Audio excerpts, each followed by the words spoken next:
सुर्खेतको घुम्न आइएको छ।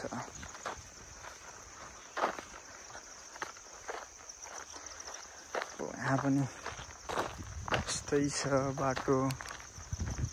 सुर्खेतमा पनि घुमियो।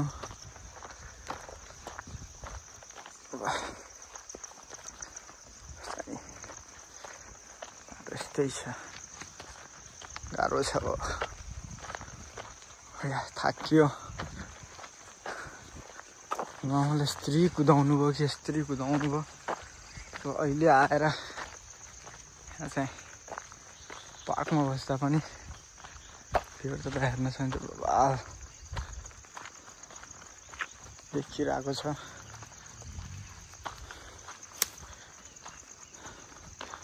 अरू कुरा त्यस्तो हो गाइस। अब कता जानुभयो? म फेरि हराइजानुभयो क्या।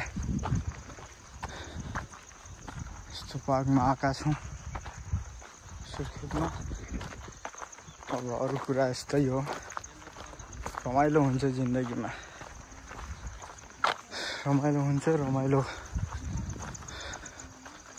रमाइलो पनि गर्नुपर्छ।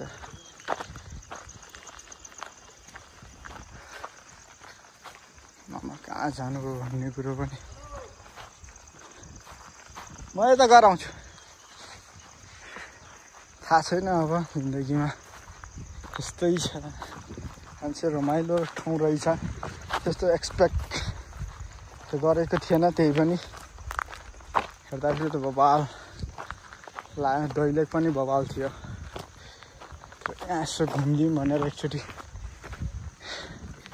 आइदिइसकेपछि हेर्नुहोस्, बोयफ्रेन्ड गर्लफ्रेन्डको लागि चाहिँ यहाँ बस्न चाहिँ हो। अब यहाँदेखि चाहिँ भ्यूहरू, oh my God, this looks amazing. बवाल देखिँदो रहेछ होइन। अरू त यस्तै हो, होइन। तर ठाउँ चाहिँ बवाल नै रहेछ क्या। Amazing place.